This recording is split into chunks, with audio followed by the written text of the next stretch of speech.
皆さん、はじめまして、タレッタと申します。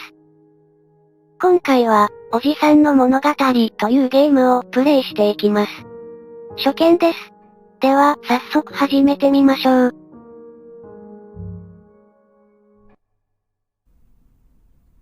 Dad?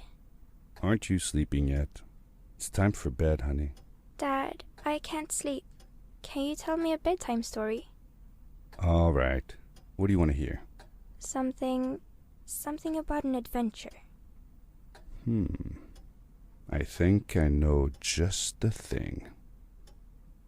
When I was your age, my biggest dream was to follow my Uncle Fred on one of his adventures around the world. One day, he disappeared.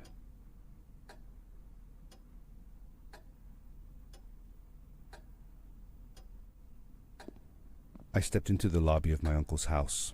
It lay just across the hill from where I lived with my mother, your grandmother. She had tried to keep me from going, but I wanted to see if Fred was home yet from his latest adventure. "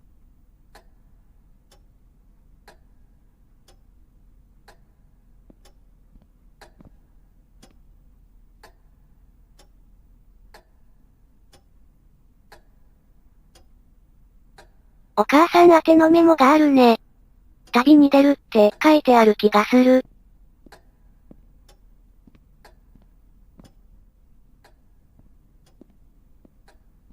なんか、天井低いな。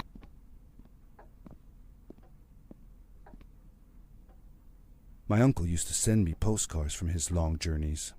Greetings from Nepal, Galapagos, Kilimanjaro, the Amazon River. This was the first time he had left without a word, without sending cards. "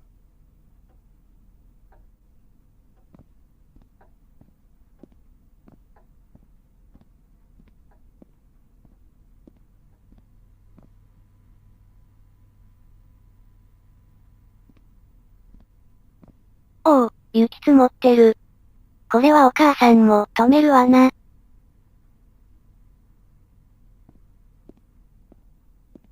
I had visited Uncle Fred's house countless of times, but in the locker, which usually was closed, I found something I hadn't seen before.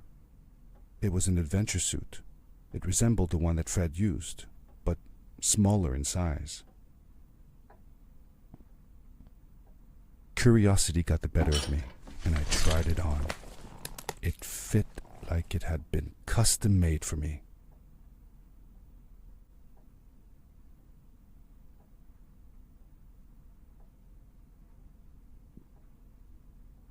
グラップリングフック。トラインでもあったね。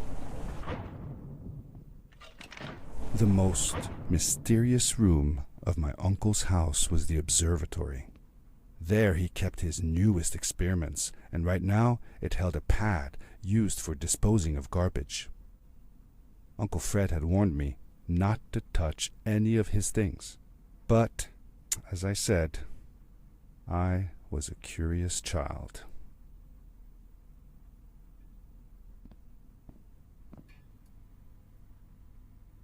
ポチッとな。うお。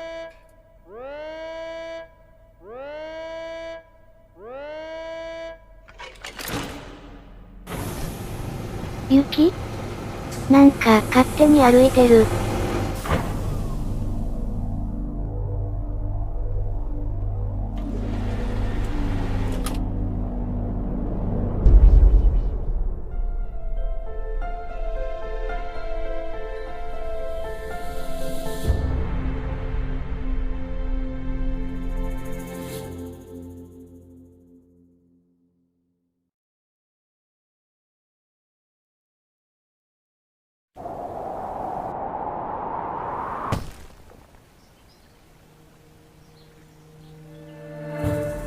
I landed with a crash, but thanks to the suit I wasn't hurt.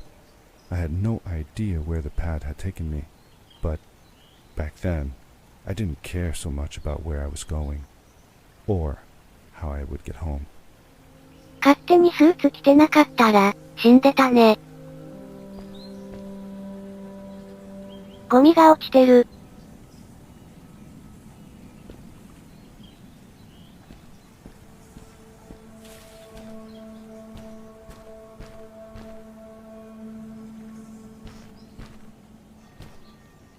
特に調べたりはできないみたいだね。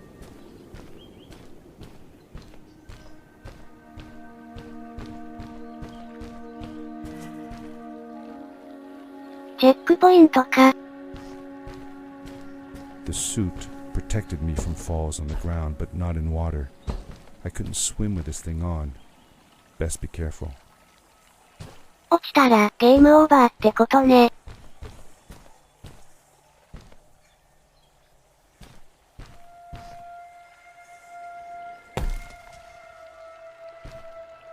このゲームの情報はトレーラーしか見ていません。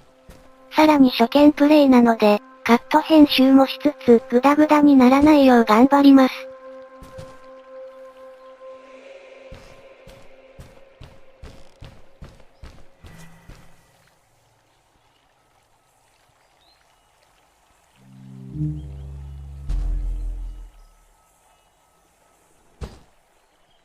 ため時間必要なところがアクションの鍵になるのかな。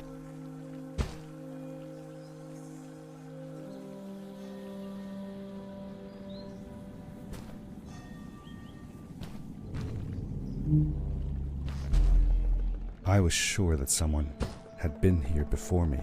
Someone had built these bridges and carved these symbols, but who? Where were they now?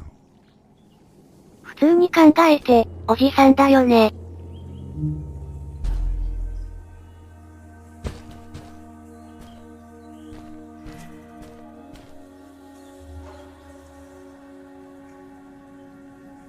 ダッシュ中にダメを解放すると、パワージャンプか。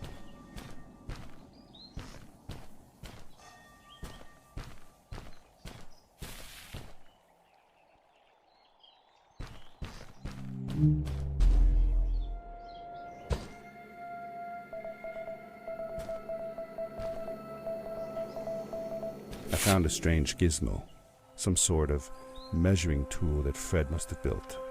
It seemed to be done measuring though, so I took the results to give to Fred.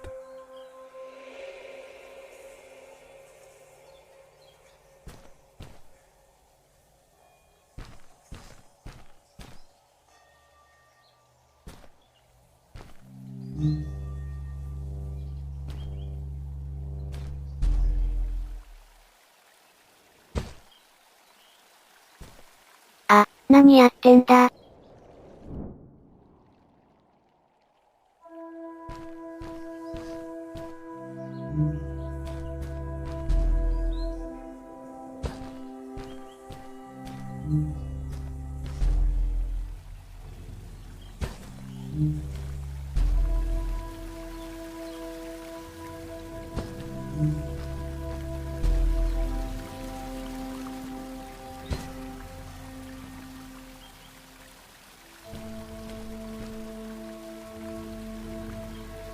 こっちにも行けるね。なんか岩に矢印も彫ってある。これ、助走足りるのか？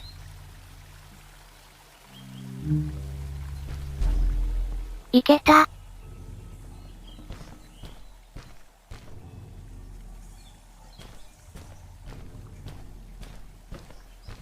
お、なんかある。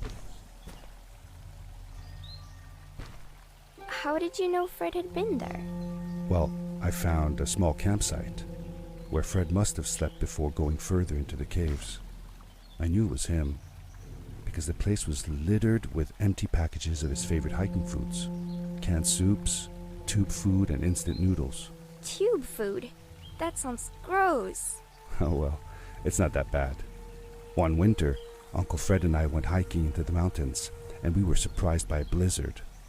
We were stuck in a small cabin for 2 days, and all we ate was tube food, and cold canned goulash as well. Your grandmother was worried sick, but I thought it was all very exciting. 現実の世界では、キャンプの後、ゴミを散らかしてはいけません。良い子は真似しないでね。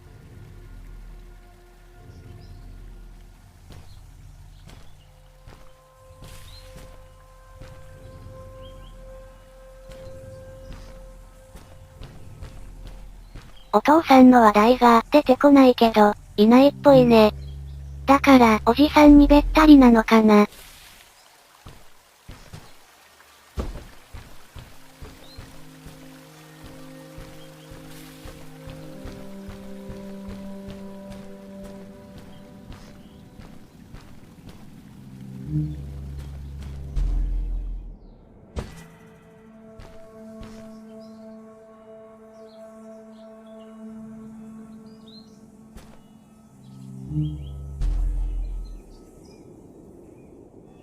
嘘。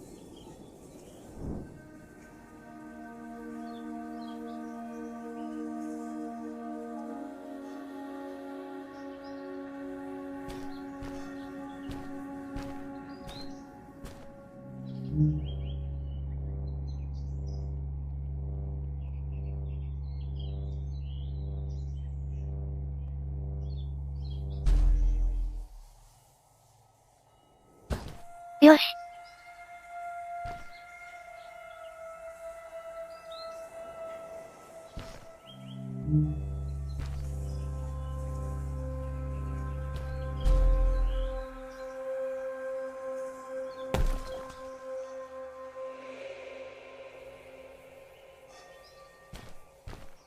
この下に行けばいいのかな。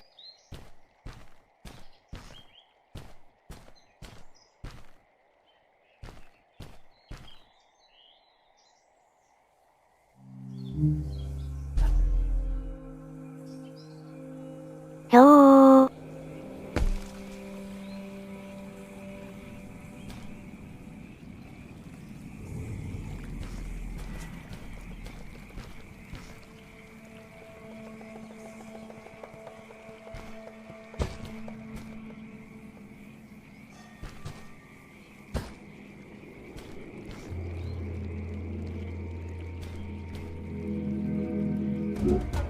The power core I found activated the suit's grappling device when I picked it up. It must have been left here by my uncle. ついに、グラップリングフックが使えるようになったね。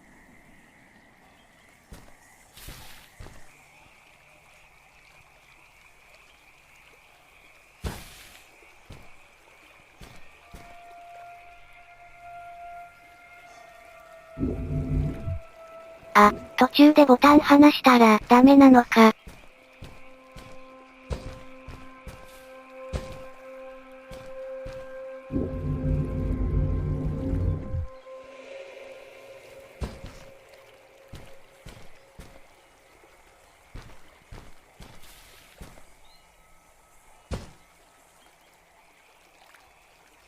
何もないか。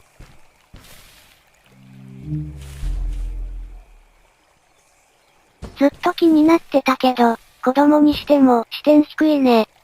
まあ、一人称視点のゲームでは、気にしちゃダメなのかな。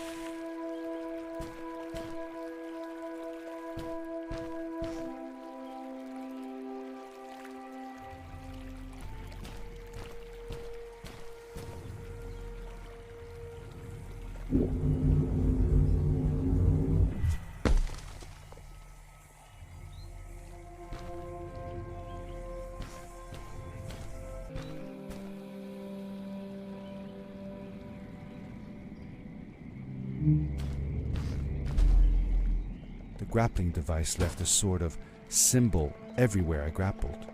I noticed similar symbols already there in the cave, and I was getting more and more certain that this place was where Fred had gone.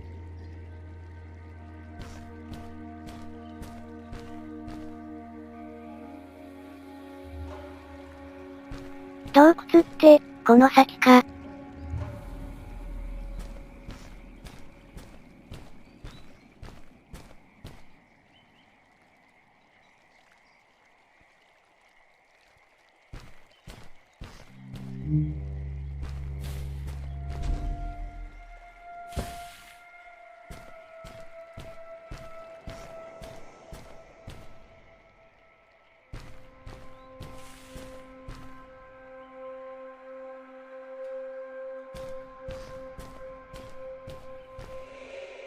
さて、今回は、ここまでです。ご視聴、ありがとうございました。グラップリングの最中にボタンを離すと、前に飛ぶ？さっきは落ちたけど。ぶつかった。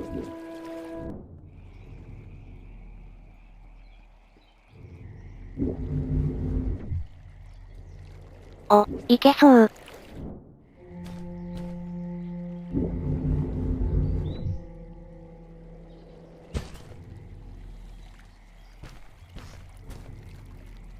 なかなか面白くなってきたね。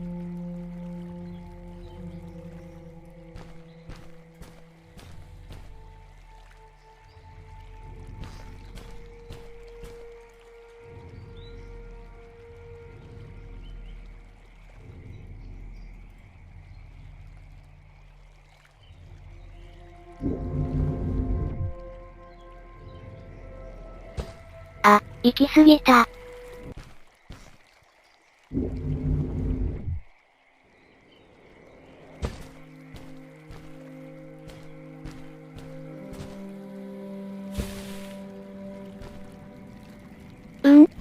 向こうにも、何かあるね。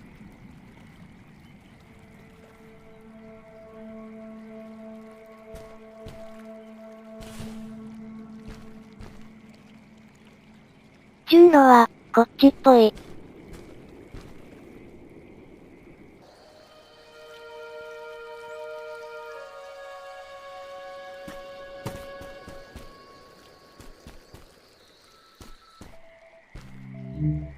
何やってんだ？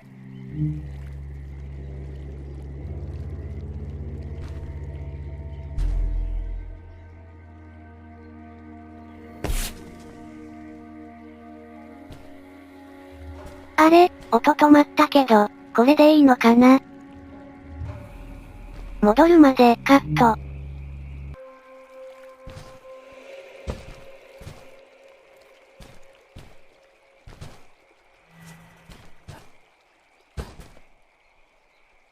ジャンプとグラップルで、より高いエリアに行ける。なるほど。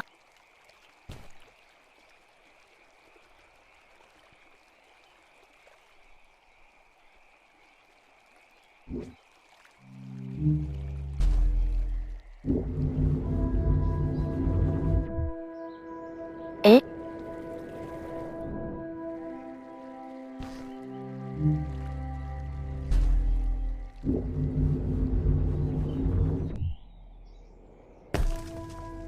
いけた。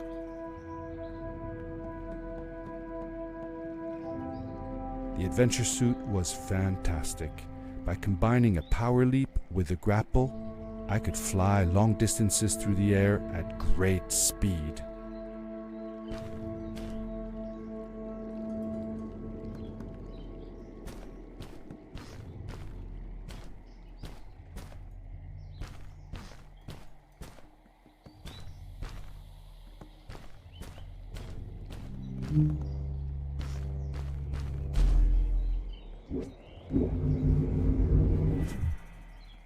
なんだとー。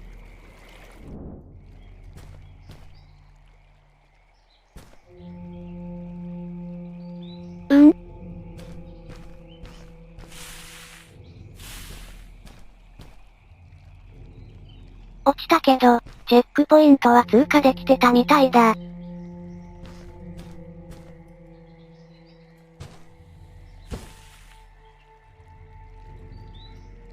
キョロキョロしてるけど、見てる人は酔っちゃうかな？私はポータルで鍛えられたので、全然平気です。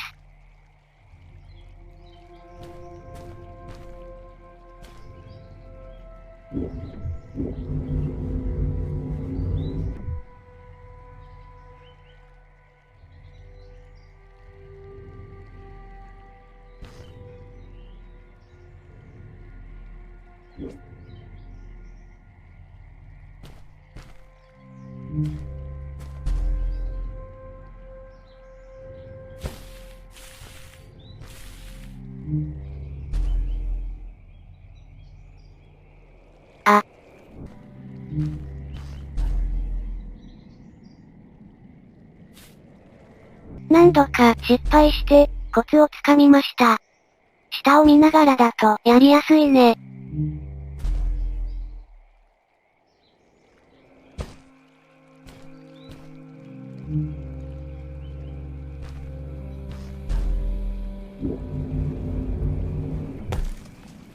ポータルといえば、このゲーム、ちょっとポータルに似てますね。浮遊感とか、BGM の雰囲気とか。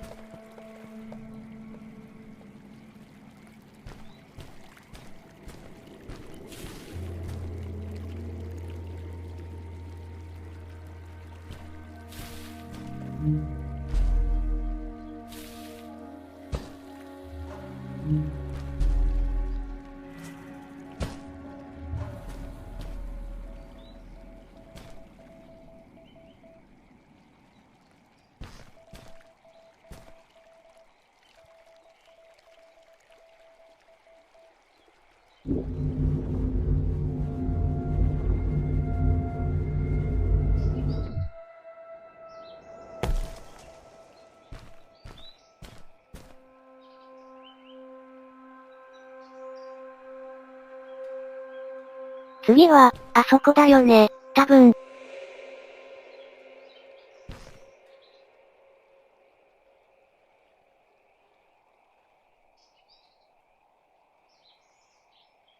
ジャンプして、グラップリングかな。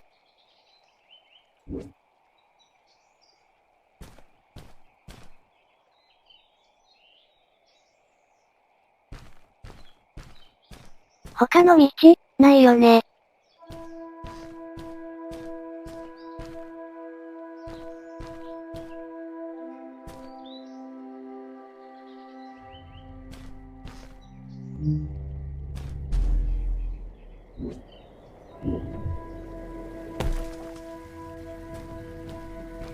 ジャンプだけでいけたね。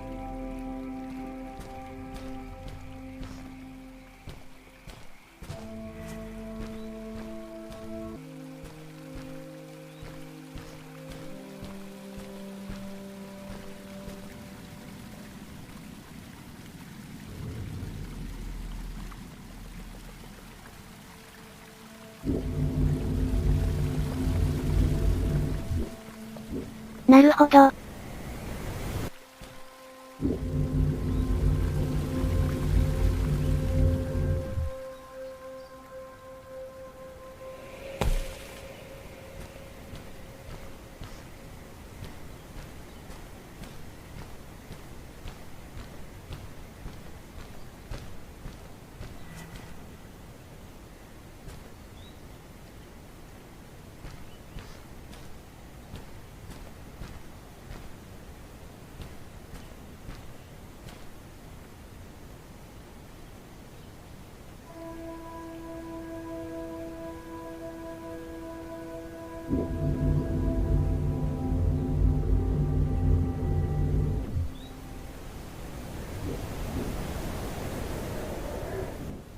とりあえず、突っ込んでみて、死んで覚える感じかな。チェックポイントがたくさんあるから、死にまくってもストレスないね。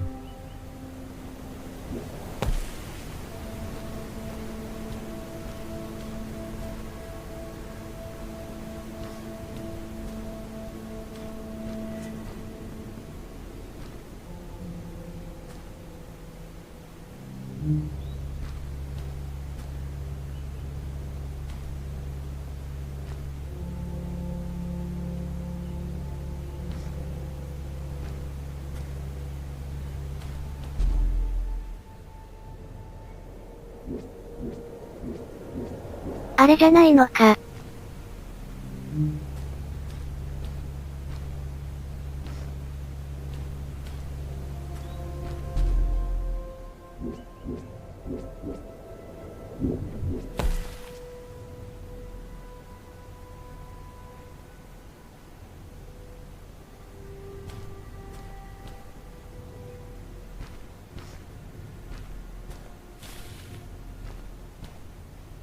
次は、あっちだな。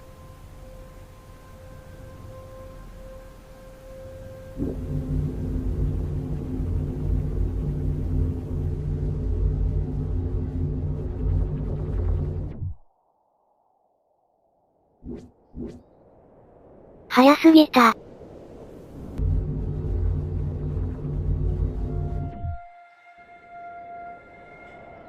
惜しい。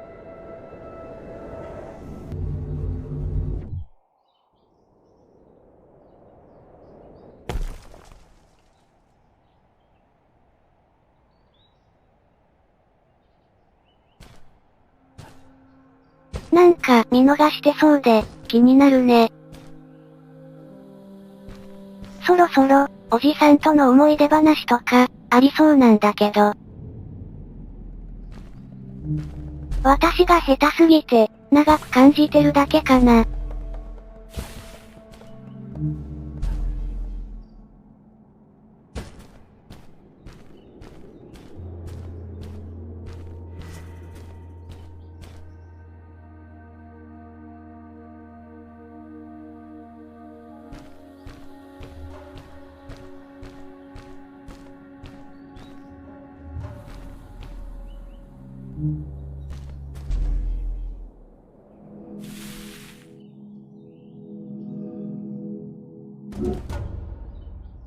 着地するまでに、グラップルを2回使えるようになった？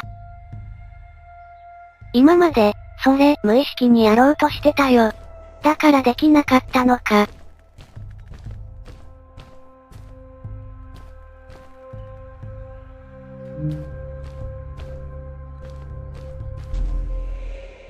ジャンプじゃ無理っぽいな。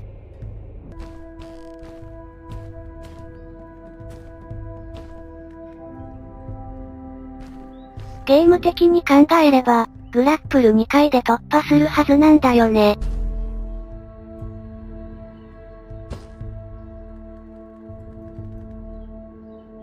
でも、どこだろ。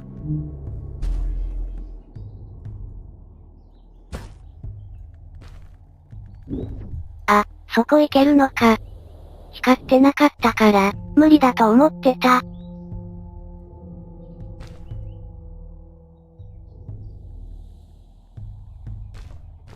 2回目の場所がまだわからないけど、とにかく飛んでみようか。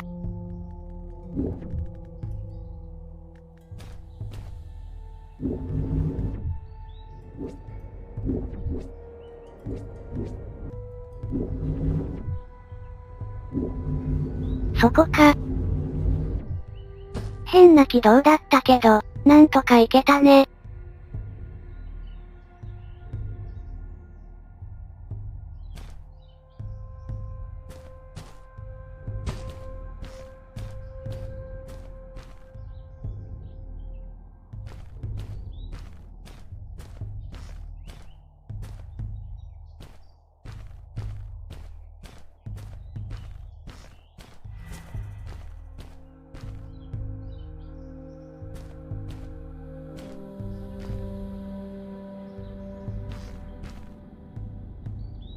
ふむふむ、これはわかった。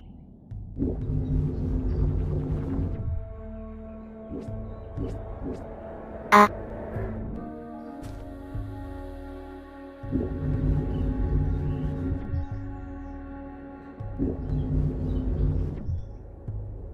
こうだね。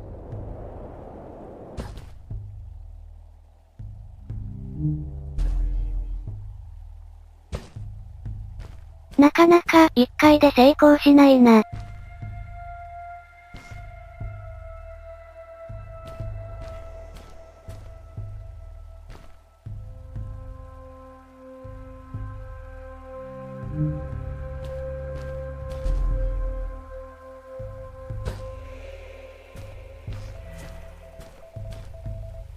お、この音は。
今回は、ここまでです。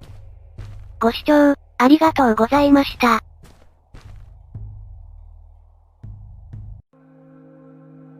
さて、続きを進めていきましょう。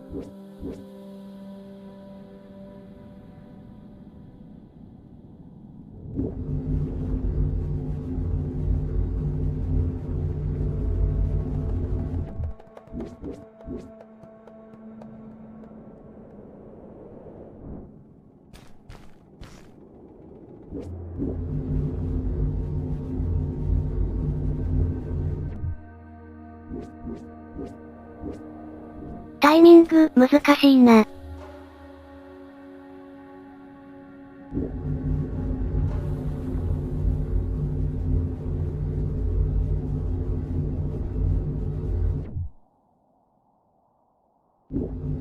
お、こうするのか。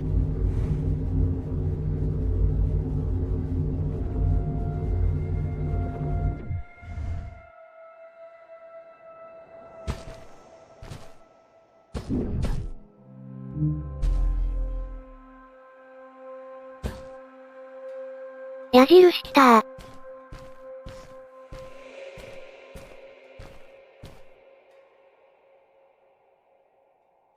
Did you ever see any of Fred's experiments yourself? Yes, I actually helped him collect samples for his research sometimes.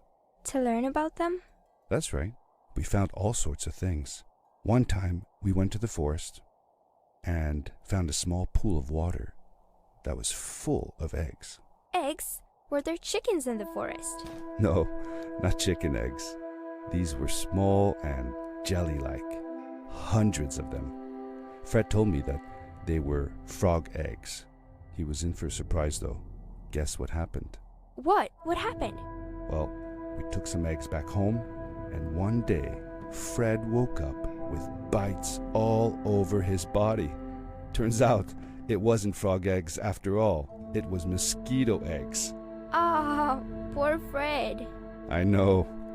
He did find real frog eggs eventually. He told me that they were very, very special, but I don't know what happened to them.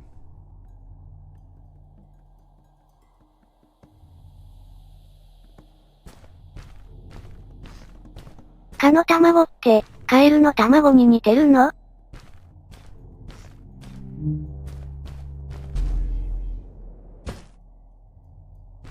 蚊っていうか、ブヨに刺されたことあるけど、あれは痛いね。腫れるしね。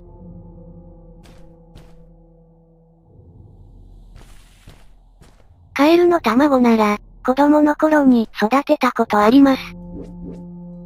池ですくってきて、オタマジャクシの間だけ育てて、カエルになったら、また池に返してました。懐かしいな。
あ。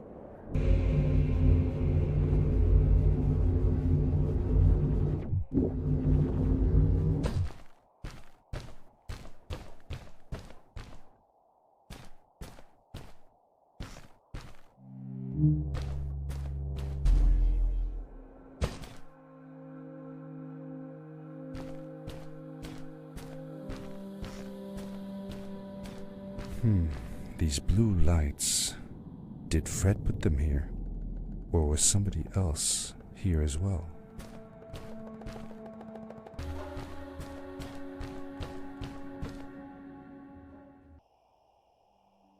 お、新しいエリアだ。今までがチュートリアルステージだったのかな。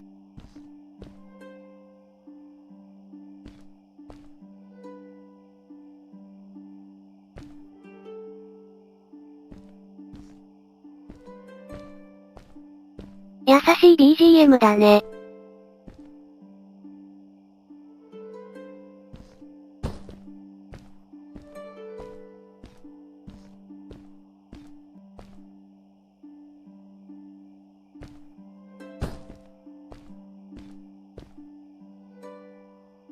誰かいる？ Hello, who are you? You're not from here. Wow, you look just like Fred, but smaller, and with less hair on your face. She knew Fred. I told her that he was my uncle, and that I was looking for him. What's an uncle? I said that I had known him all my life. Really? Me too. I'll help you find him. I'm Madeline. The others call me Mad Maddie sometimes. I don't know why really, but you can call me Maddie. You've never been to the village, right? Let's meet over there in the square. I'll show you around. I bet you can get there easily with your suit thing. So, I'll see you there. I couldn't believe it. An underground village, inhabited by frog people, or more like salamanders. Either way, they walked like humans, they talked like humans. How is that possible? カエルの卵の話って伏線だったんだね。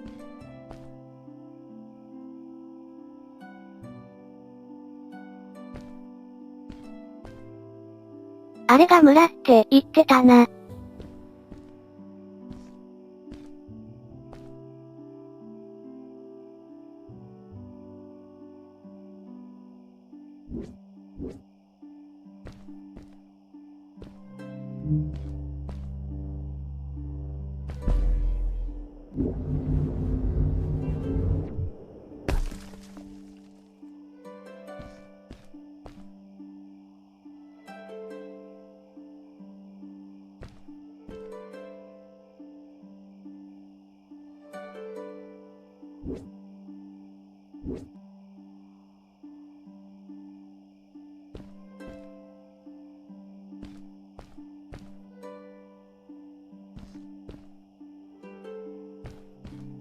おっと、チャージ忘れてた。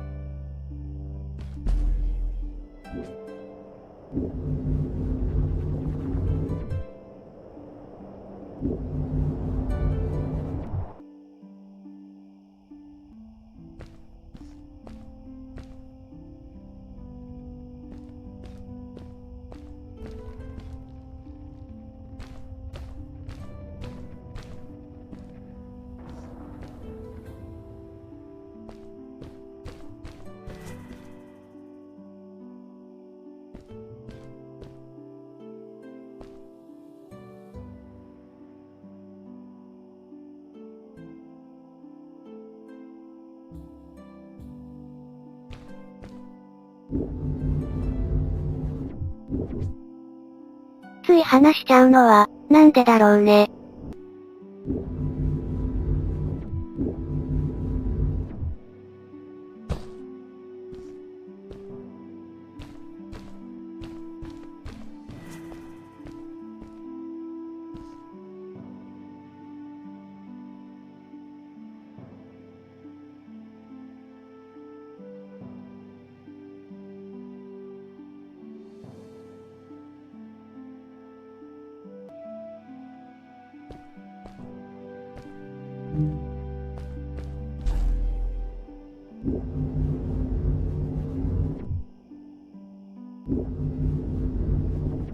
ぐは。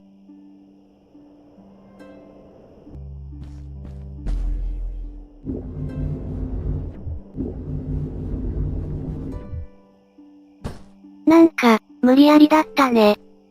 ま、いいか。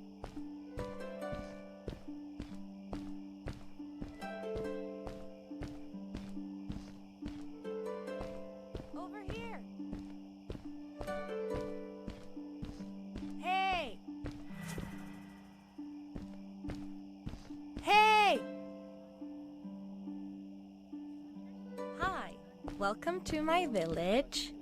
This is the town square, and that over there is Fred's tent. I haven't seen him in a few days, though. Maybe our elder Samuel knows where he is. He knows a lot of stuff. Mostly boring stuff, if you ask me, but it's worth a try. Before asking him, though, you should check out the village. It's not so bad, unless you have to stay for too long. When you're done, go to the island with the windmill, and you'll see Samuel's coat from there. I'll go on ahead and tell him that you're coming. He's not much for surprises. Later! I thanked Madeline and agreed to meet her later. It was strange. How could I talk to someone who was not even human and still feel like it was perfectly normal? "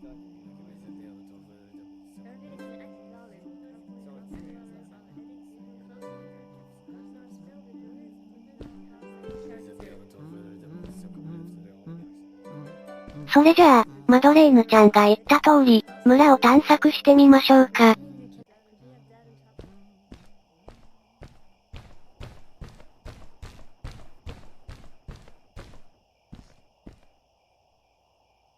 地図だね。赤いのは風車のマークか。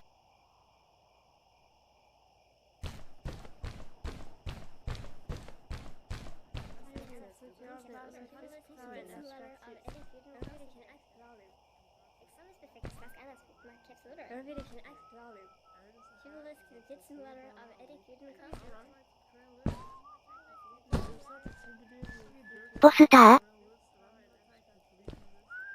同じタイトルの映画、実際にあるよね。見たことないけど。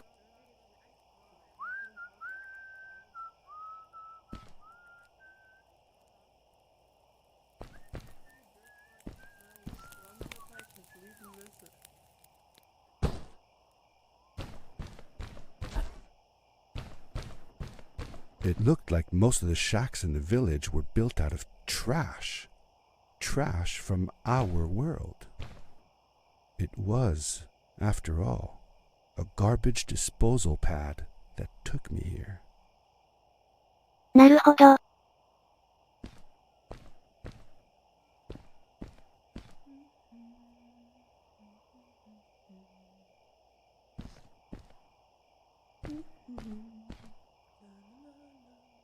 頂上までカット。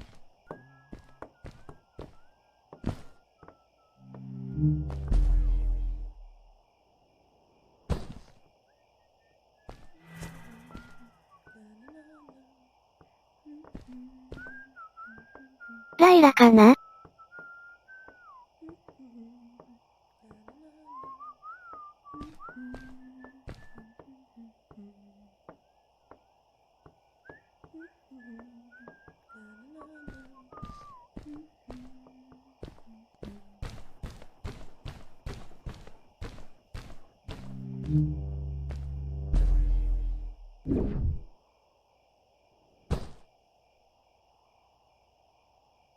これが、おじさんのテントか。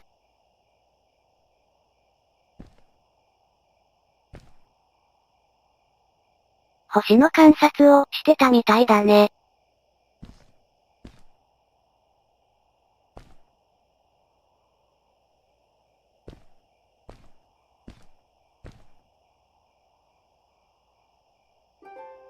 For how long had Fred been gone?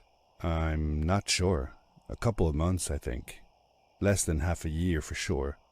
I remembered hiking with him the summer before, but when I counted the days in his journals, and from when I last saw him, it didn't make sense. Maddie said that she had known him all her life. Maybe she meant it figuratively. Like, she didn't really mean it. Like, when you say you'll die if you don't get a puppy for your birthday. That's true, though. I'm sorry. Of course it is. どうなんだろうね。私は、マドレーヌちゃんの言ったことは、本当なんだろうと思います。成長速度が違う。もしくは、ここの時間の流れが、元の世界と違うのかも。これは、おじさんって書いてあるから、主人公だね。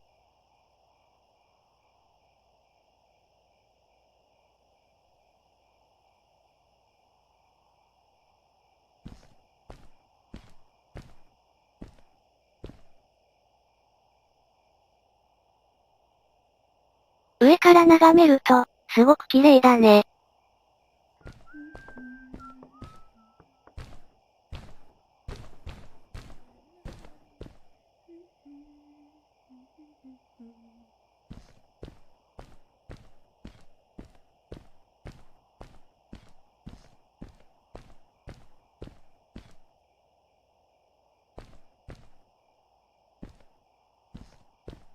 そういえば、おじさんの家でトマト作ってたね。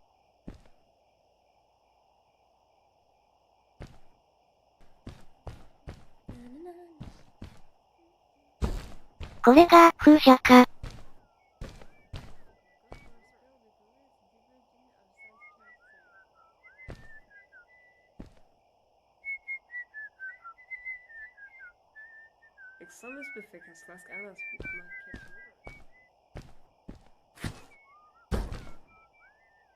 こっちに行けば、長老がいるのかな。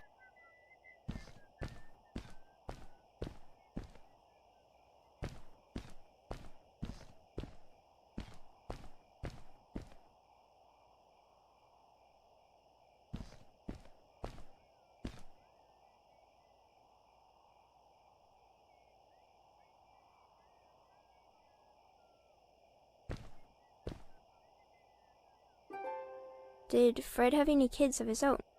Nope, not that I know of. He lived alone. He didn't really have any time for a family, I guess. He was always away, or busy with his inventions.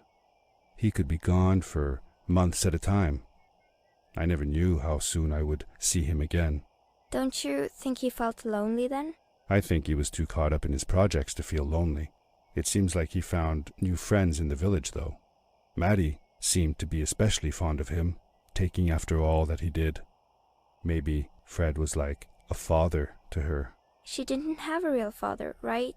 If she was born from an egg. That's right. That's another thing we had in common.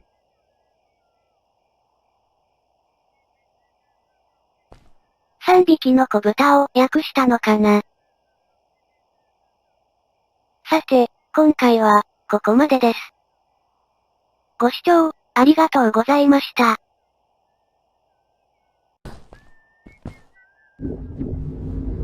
村の探索が終わったので、長老に会いに行こうと思います。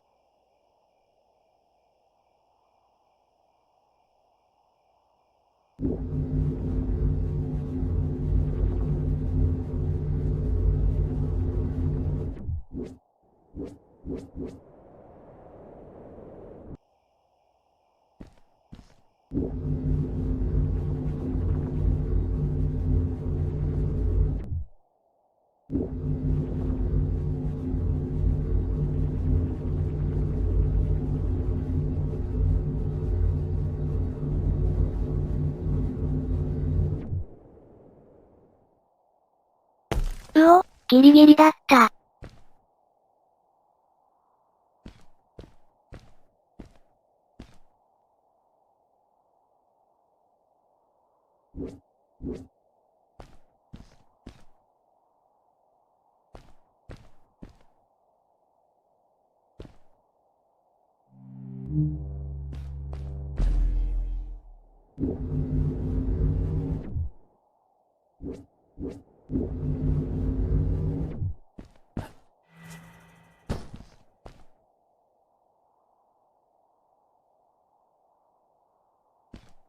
ここかな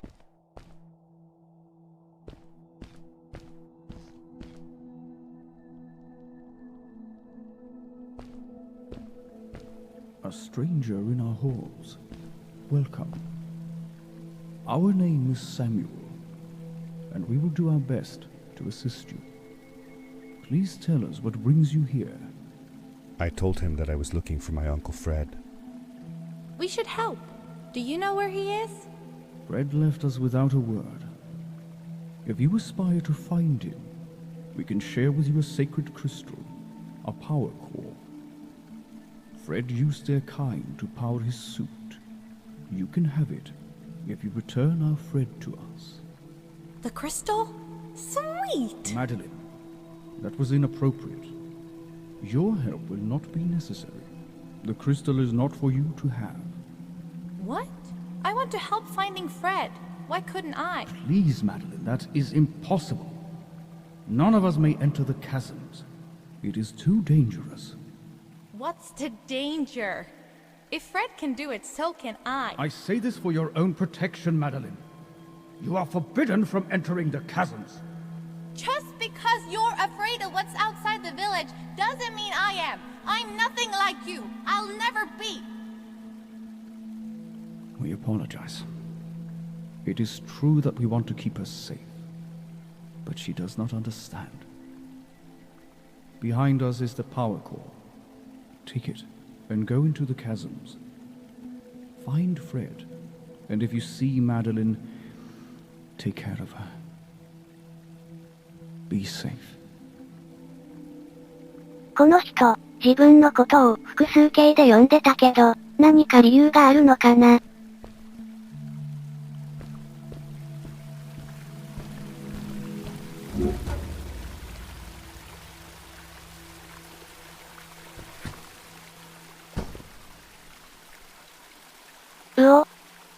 おたまじゃくしだ。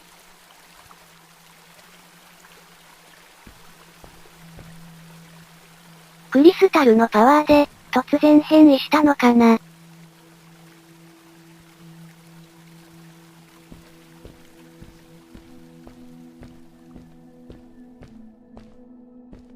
I felt a little uneasy about moving on into the chasms.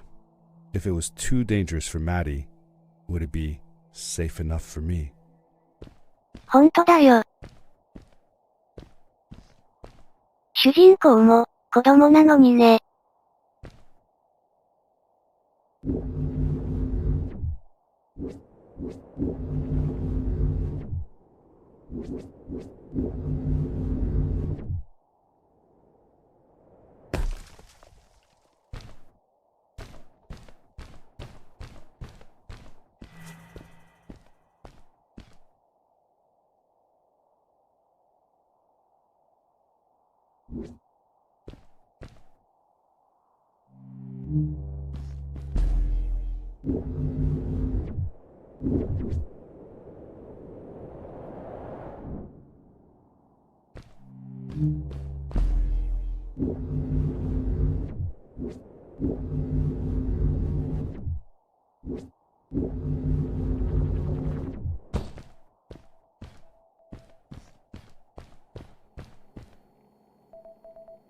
測定器の音だ。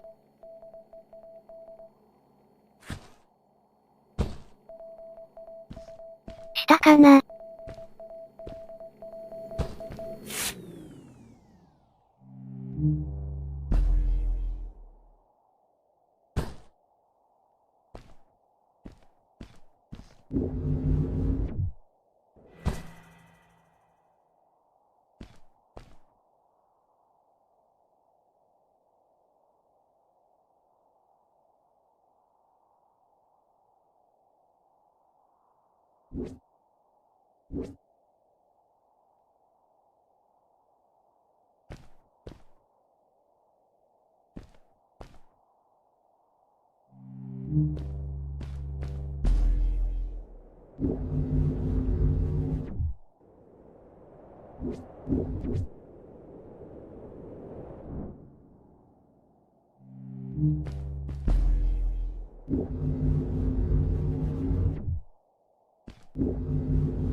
難しいな。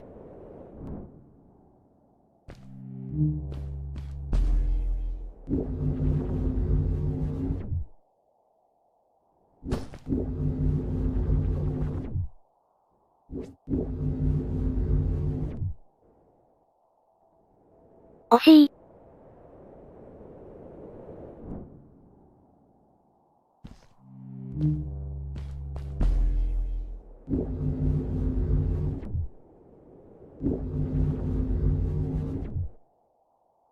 あ。これはチャンスだね。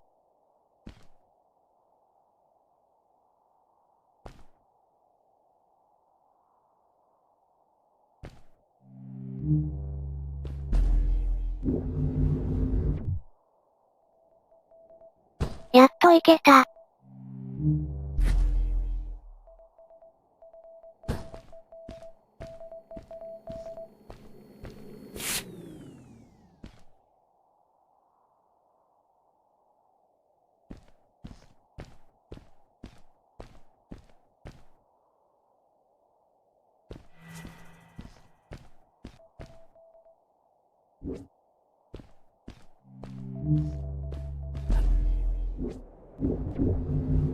あ、2回使っちゃった。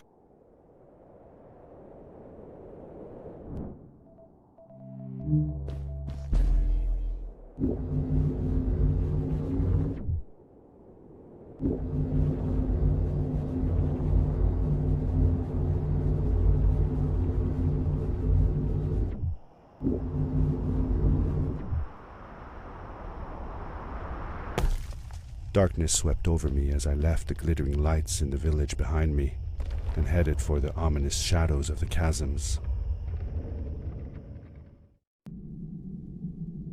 As I entered the chasms, it struck me how much darker it was in there.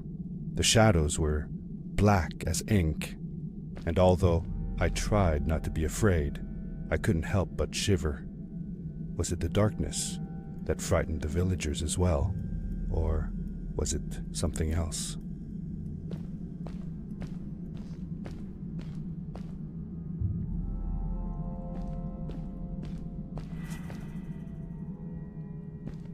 暗いとこは、本当に何も見えないね。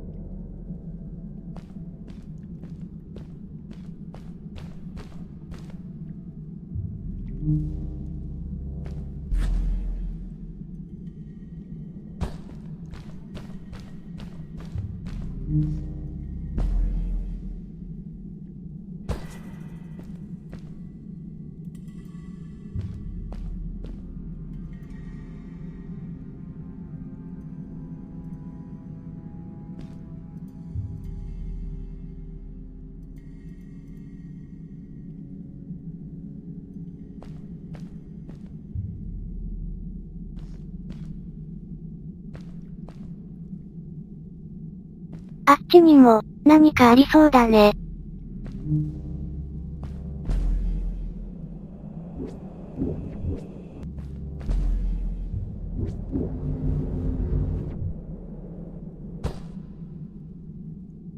これは、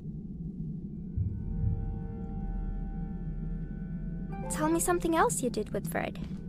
Well, early one summer morning, Fred took me down to the lake to watch the mayflies. Everything was still and quiet. The larvae floated on the lake's surface and slowly transformed into beautiful mayflies. Fred told me that they had been living on the bottom of that lake for a whole year, and that they would only live as adults for one single day. That's sad. What if the only day you were out of the water was a rainy day? That would be sad indeed. 今の話も、何かの伏線なのかな。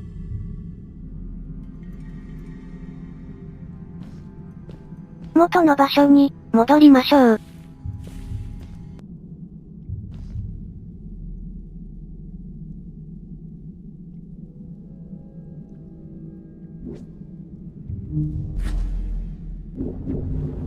あ、またやっちゃった。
こっちが順路っぽいので、もう片方に行ってみましょう。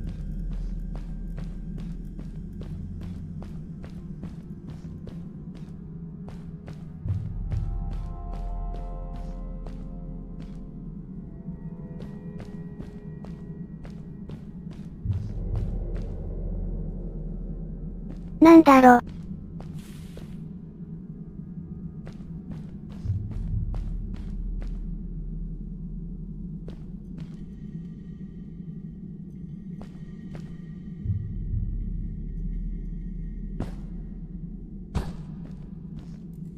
わからなかったので戻りました。Maddie? どこ？いた。Hi, I'm glad you came. Sorry about back there. I just get so frustrated. They cling so desperately to what they know, won't ever do anything new. It feels better when Fred is around, but... I told Madeline I didn't mind, and I asked her what she was doing with the book. Oh, this? These writings? It's like a secret language. They are done by people who left the village long ago. They're called the Strays, but no one wants to talk about them. I started translating their language with help from a stray book that Fred found. This one says, "Don't move when the eye is open," I think. I wonder what it means. Whatever. We should get going. Why don't you take me on your back? It'll be faster if you carry me. I used to piggyback on Fred all the time. Turn around and I'll hop up. You're not going to drop me, right? Okay, let's go. Madeline climbed up on my back, and with the suit on, I could barely feel the extra weight. もしかして、さっきの場所に戻れば、マドレーヌちゃんが翻訳してくれるのかな？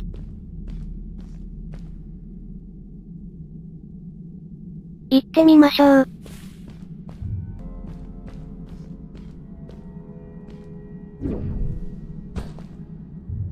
ダメでした。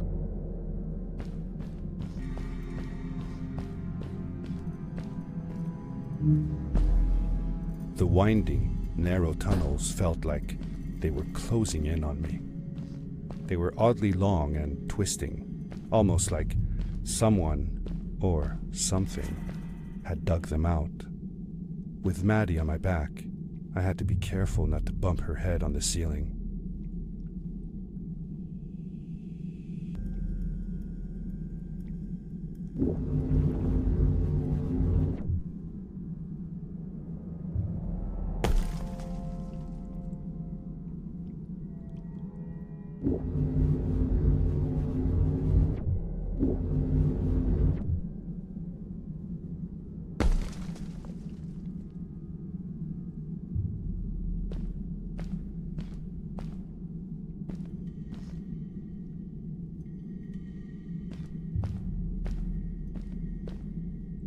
さて、今回は、ここまでです。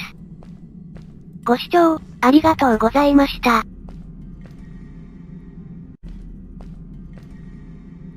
さて、先に進んでいきましょう。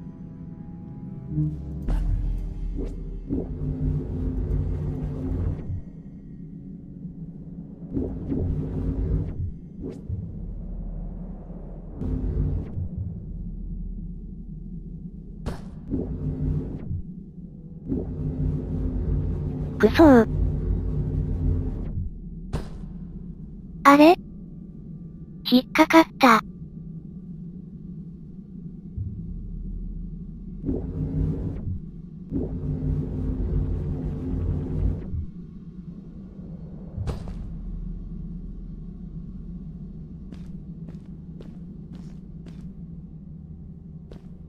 Farewell, old life. Let us start anew.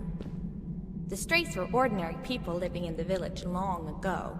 They disagreed with the old traditions and left to form their own village, or they were thrown out for misbehaving. The stories differ a bit. その村って、マドレーヌちゃんの村のことなのかな。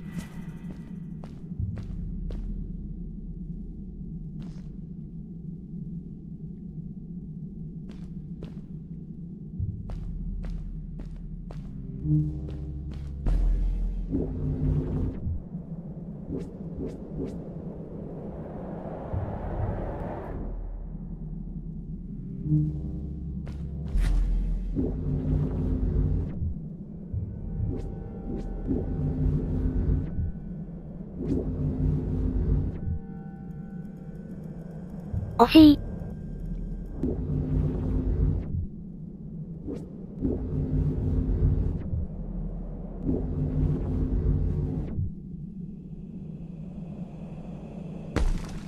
Seemingly bottomless pits loomed below us, everywhere in the cave.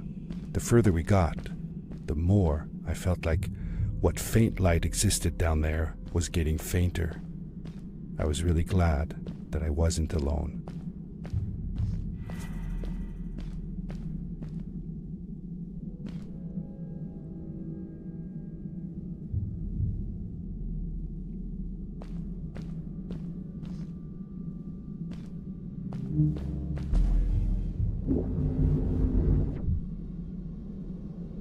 なるほど。なるべく斜めにジャンプしてみよう。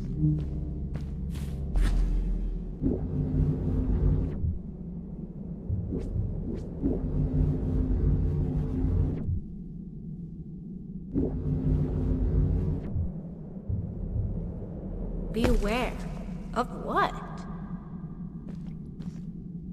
ボスでもいるのかな。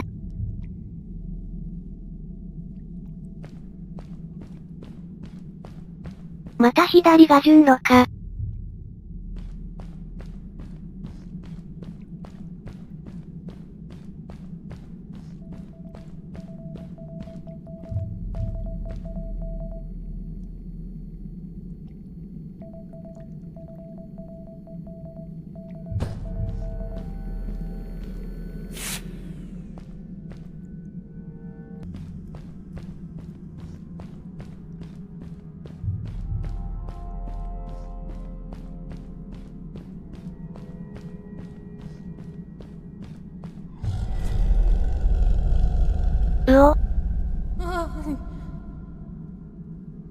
What was that? I had never heard a creature sounding as terrifying, and I imagined it wouldn't be happy about visitors. やっぱりボスだね。でも、どうやって戦うんだろ。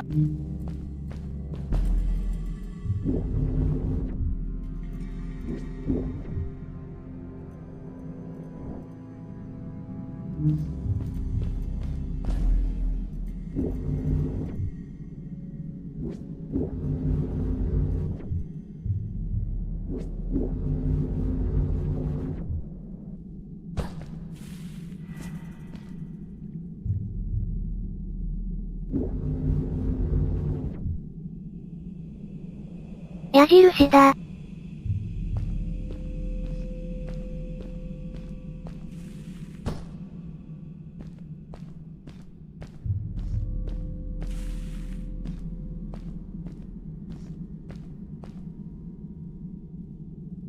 あっちかな。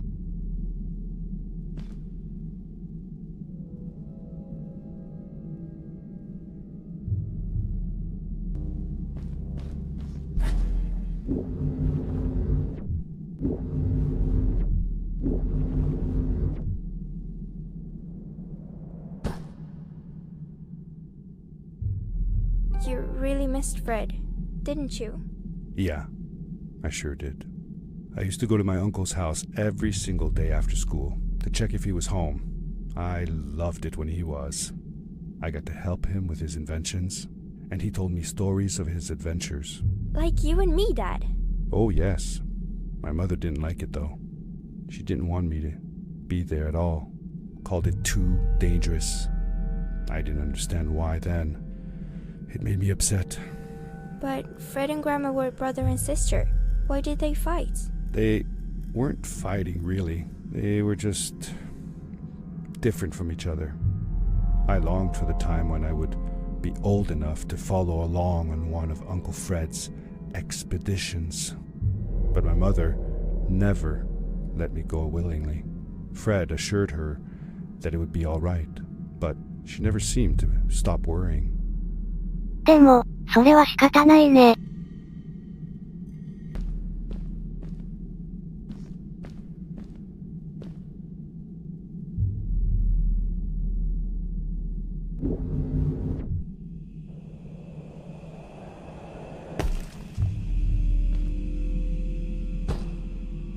今の話からすると、おじさんは無事に戻ってくるんですね。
See that glowing plant over there?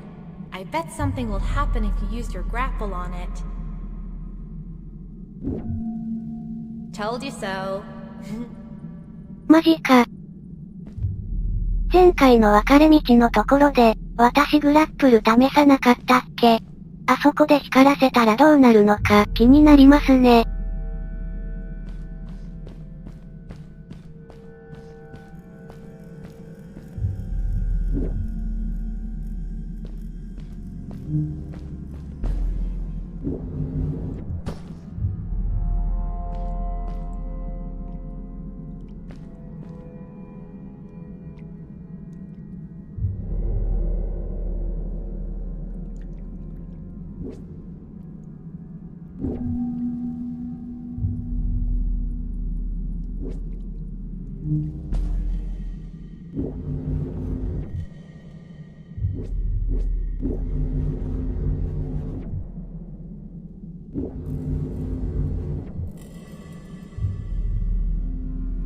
It is really dark down there. You're not scared, are you? 'Cause I'm not. かわいい。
my people since the first villager was born. He helped us build the village, taught us how to speak, and helps us with everything. He taught me how to read and write as well. That's how I could learn to read the writing on the walls.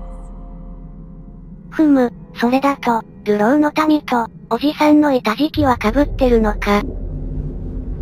そもそもカエル人間を生み出したのがおじさんっぽいよね。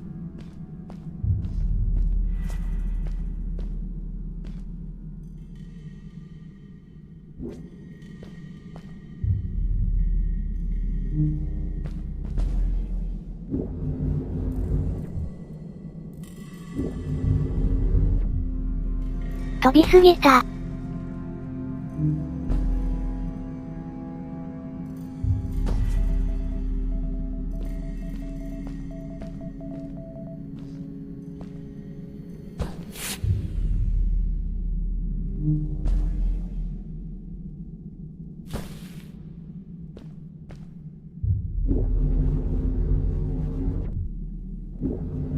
あ。いけた。うお。Get back! ボス来たー。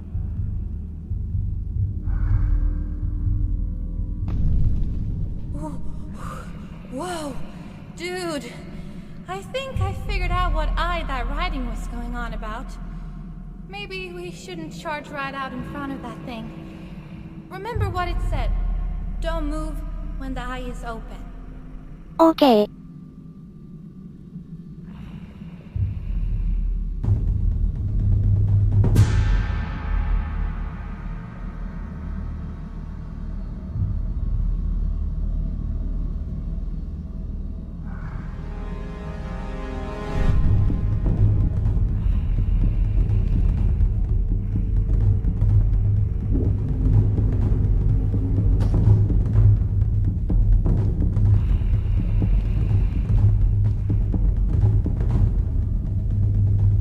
だるまさんが転んだだね。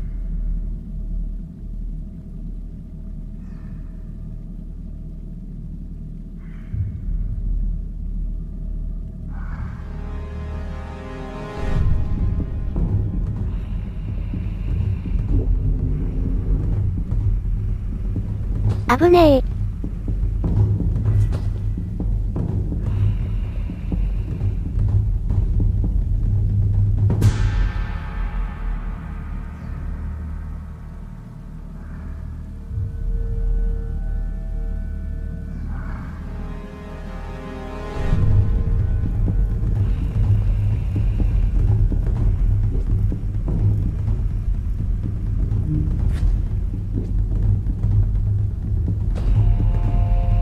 めっちゃビビってます。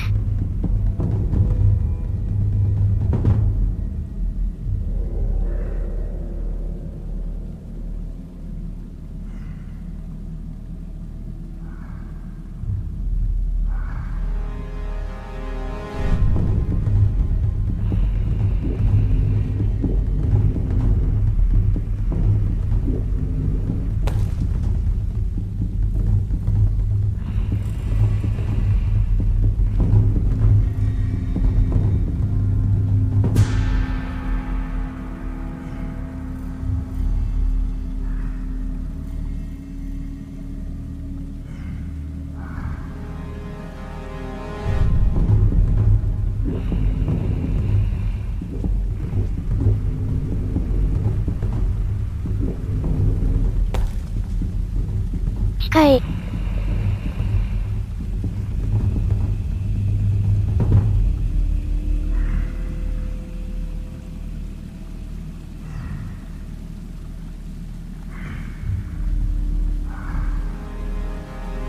よく見たら、割と可愛いね。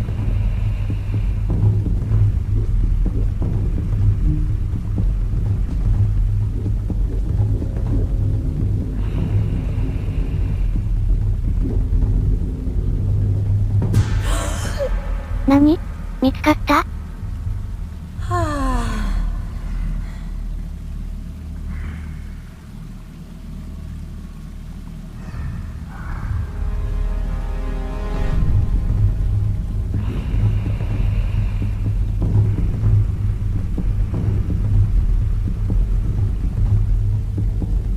次で行こう。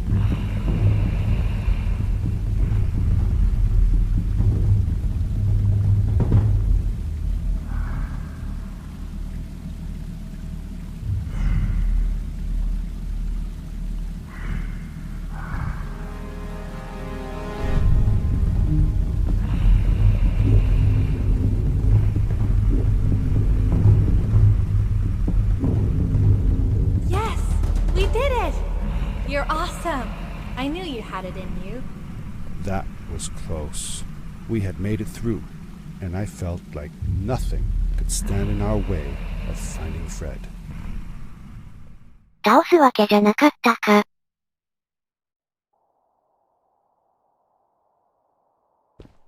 Oh, another one. This one says, Welcome home.